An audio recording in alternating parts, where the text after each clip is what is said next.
जिस तरह से खान सर ने फरवरी में फिर से ये दावा किया, जब हम एक्टिव होना चाहे आंदोलन के लिए, तो फिर ये कहने लगे कि 1000 करोड़ किधर गया है, हमको कुछ नहीं करना है। हमारा ये ब्लैक बोर्ड केवल पढ़ाने के काम में नहीं आता है, कई बार ये डेटा भी दिखाने के काम में आएगा। कि देखिए हर परीक्षा का पेपर लीक हो जा रहा है और बड़े बड़े जो सेटर हैं, शिक्षा माफिया, उस पर कोई कार्रवाई नहीं हो रही है। लेकिन बाद में उसमें कुछ कोचिंग माफिया आ गए, नेता लोग आ गए और आंदोलन को गुमराह कर दिए, भटका दिए। पेपर लीक, धांधली, सेटिंग का आरोप लगा रहे हैं। और खान सर को ही आप आंदोलन में बुलाइएगा तो खान सर सब चैनल पे जा के ये कह रहे थे कि हमारे पास ऐसा सबूत है कि री एग्जाम लेके रहेंगे और 1000 करोड़ किस किस के खाते में गया वो सारा जानकारी है। जब इतना कुछ इनको पता है तो क्यों नहीं ये सबूत आर्थिक अपराध इकाई को दिए, क्यों नहीं पटना हाई कोर्ट में दिए, या अभी भी आर्थिक अपराध इकाई को जाकर ये सबूत दे।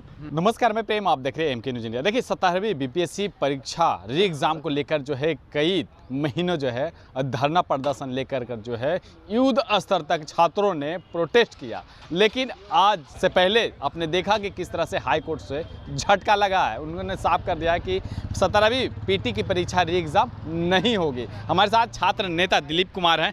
दिलीप जी, आप कैसे देखते हैं, दिसंबर से अब मार्च में आ भी गया फरमान कि अब पीटी 17वीं पीटी की री एग्जाम नहीं होगी, तो इसको लेकर कर जो है दिलीप कुमार क्या करेंगे? देखिए, सबसे पहले तो ये दुखद बात है, ये लाखों छात्रों के भविष्य के साथ बिहार में लगातार खिलवाड़ हो रहा है। हर परीक्षा का पेपर लीक हो जा रहा है और बड़े बड़े जो सेटर हैं, शिक्षा माफिया, उस पर कोई कार्रवाई नहीं हो रही है और बचा लिया जाता है।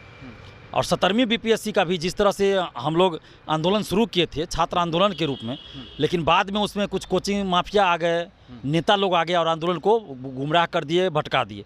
और शुरू में देखिए 18 तारीख 19 तारीख को हम थे मंच पर, 20 तारीख 21 तारीख को भी थे, लेकिन मंच पर नहीं थे। तो हमने वहाँ भी कहा था कि भाई आप आंदोलन को जो है छात्र आंदोलन रखिए, इसमें राजनीतिक पार्टियों को, नेताओं को इन्वॉल्व नहीं कीजिए। लेकिन वहाँ पे कुछ कोचिंग शिक्षक थे और कुछ 10-12 ऐसे चेहरे थे जो बाद में प्रशांत किशोर जी के साथ, कभी सम्राट चौधरी, तो कभी और किसी और नेता जी के साथ देख रहे थे। तो वैसे लोग ये कहने लगे कि भाई खान सर आएंगे तभी परीक्षा रद्द होगी, और खान सर कह रहे हैं कि जब तक दिलीप कुमार नहीं हटेगा आंदोलन से हम नहीं आएंगे। अब खान सर ऐसा बोले कि नहीं बोले मुझे नहीं पता, लेकिन इन लोगों ने कहा। तो हमने कहा कि भाई अगर हमारे हटने से परीक्षा रद्द हो जाती है तो ठीक है, हम हट जाते हैं। लेकिन एक सलाह हम दिए कि भाई यहीं पे बैठे अभ्यर्थी, सैकड़ों अभ्यर्थी खान सर पे आरोप लगा रहे हैं कि इनके कोचिंग से बहुत सारा क्वेश्चन हूबहू मैच किया है, पेपर लीक, धांधली, सेटिंग का आरोप लगा रहे हैं। और खान सर को ही आप आंदोलन में बुलाइएगा, विपक्षी पार्टी को, नेताओं को आंदोलन में बुलाइएगा, तो इसे तो सरकार आयोग को मौका मिल जाएगा। अभी एक वीडियो भी वायरल हो रहा है, तो मौका मिल जाएगा कि ये आंदोलन कोचिंग माफिया चला रहे हैं, कोचिंग शिक्षक चला रहे हैं या विपक्ष के नेता चला रहे हैं। और देखिए पटना हाई कोर्ट ने भी कोचिंग शिक्षकों को लेकर कुछ टिप्पणी किया है और इसके बाद भी हम अपना हट गए।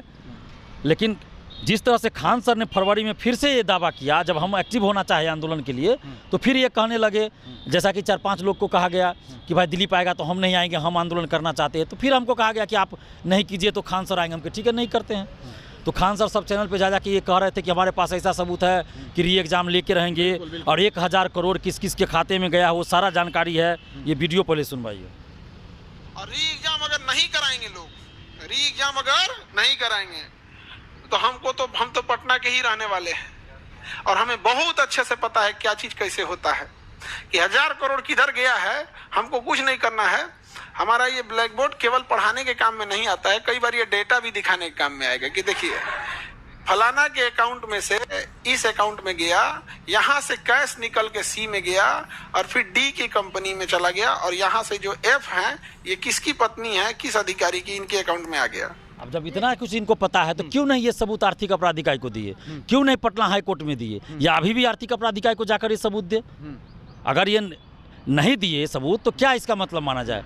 पूर्व में भी आपने खान सर के ऊपर जो है आरोप लगाया था कि क्यों नहीं इन पे जांच होती है, क्योंकि इनका जो बार बार जो बयाने आते थे, अलग अलग तरह के बयान आते थे। और अभी भी आपने जो वीडियो दिखाया कि एक जो ब्लैक बोर्ड है सिर्फ पढ़ाने के लिए नहीं, सबका जो है हथियार भी निकालने की भी बातें आ रही है। इसलिए मैं कह रहा हूँ कि जांच होनी चाहिए इस पूरे मामले की ना। खान सर से पूछा जाए कि भाई कौन है वो अधिकारी, कौन है अधिकारी की पत्नी, और खान सर को भी मीडिया में बताना चाहिए था।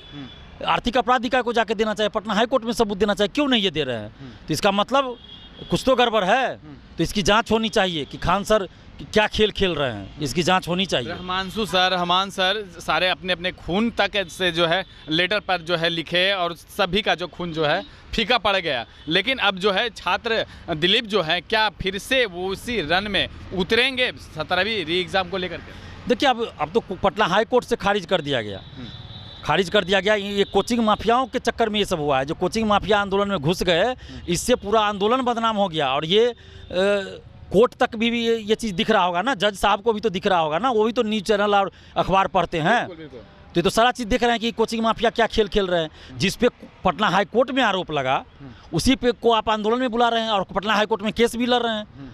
तो ये तो जाहिर सी बात है ना कि कोर्ट में क्या होने वाला है पता चल जाएगा इससे, कि जिस पे आप आरोप लगा रहे हैं उसी को आप अपने आंदोलन में बुला रहे हैं। बिल्कुल। तो ये तो गलत हो गया यहाँ पे ना। सर बच की अपने आप को खुले तौर पे जो है प्रेजेंट क्यों नहीं कर पा रहे? अब ये तो वही बताएंगे, लेकिन हम सरकार से ये मांग कर रहे हैं, आर्थिक अपराध इकाई से मांग कर रहे हैं कि इस पूरे मामले की जांच की जाए। ये जिस तरह से 17वीं बीपीएससी दिसंबर महीने 6 दिसंबर से शुरू हुआ प्रोटेस्ट, उसके बाद जो है 18 दिसंबर से जो है धरना पर बैठ गए, फिर उसके बाद में तेजस्वी हो, चिराग हो, राहुल गांधी सभी लोग आए, लेकिन सबका जो है फीका पड़ गया। तो अब क्या लगता है? देखिए अब तो पॉलिटिकल पार्टी के नेता जो भी आए, जब वो सरकार में रहते हैं तो वो भी तो चुप्पी साधे रहते हैं। अभी जो सरकार में हैं वो जब विपक्ष में रहते हैं तो वो भी वही काम करते हैं जो अभी विपक्ष में रहने वाले कर रहे हैं। तो नेताओं को, इसलिए मैं कहता हूं कि नेताओं को मत बुलाइए, बस छात्र जो है अपना आंदोलन करें, छात्र छात्राओं की भीड़ हो, उससे सरकार पे असर पड़ता है, आयोग पे असर पड़ता है। गर्दनी बाग क्या अब खाली होगी?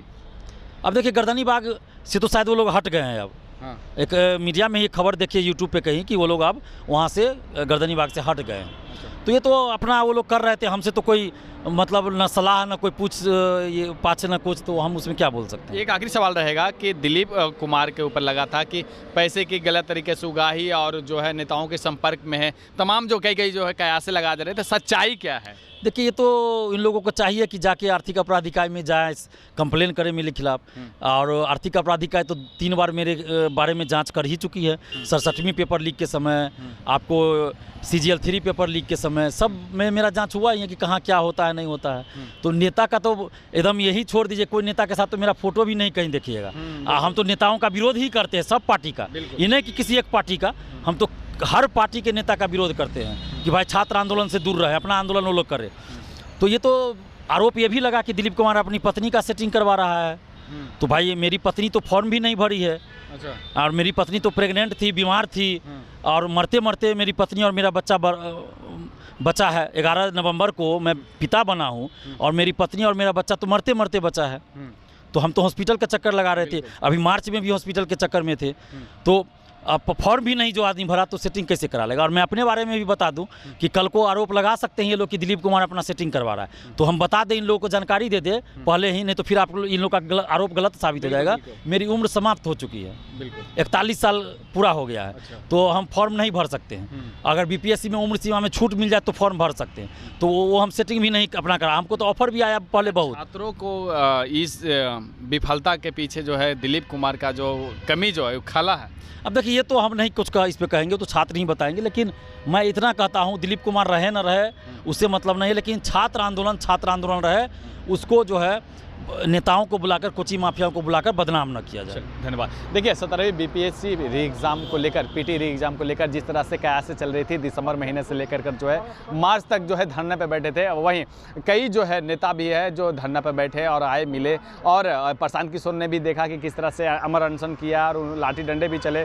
3 से 4 बार जो है छात्र जो है लाठी डंडे के शिकार भी हुए थे। तमाम जो गतिविधियों के बाद जो है हाई कोर्ट से छात्रों को जो है बड़ा झटका लगा, वो री एग्ज़ाम से साफ इनकार कर दिए हैं। लेकिन जब दिलीप छात्र जो नेता हैं उनसे जब पूछा गया तो उन्होंने कहा है कि देखिए ये जो है सरासर जो है राजनीतिक जो है भेंट चढ़ गए, जिसके कारण जो आज है छात्रों को जो है ये इस तरह का जो मामला देखने को मिला है। अब देखना होगा कि क्या अब सुप्रीम कोर्ट का जो दरवाजा 17वीं PT री एग्ज़ाम को लेकर क्या छात्र जो है पहुंच पाती है। फिलहाल इस खबर में इतने, देखते रहें इंडिया। धन्यवाद। अगर आप बीमारियों से परेशान हैं, जैसे गैस्ट्रिक, डायबिटीज, बवासीर, प्रदर, श्वेत प्रदर, लिकोरिया, गठिया रोग एवं शारीरिक कमजोरी, मानसिक तनाव से परेशान हैं तो चले आइए डाबर इंडिया परिवार छातापुर में, जहां होगा आपका निःशुल्क परामर्श एवं जांच। हनुमान मंदिर के पीछे मस्जिद के बगल में महाश्रमण इंटरप्राइजेस हीरालाल जैन जी के मकान में। रोगी देखने का समय है प्रत्येक सप्ताह, दिन शनिवार, समय 10 बजे दिन से 5 बजे शाम तक। अधिक जानकारी के लिए संपर्क करें 8406809123।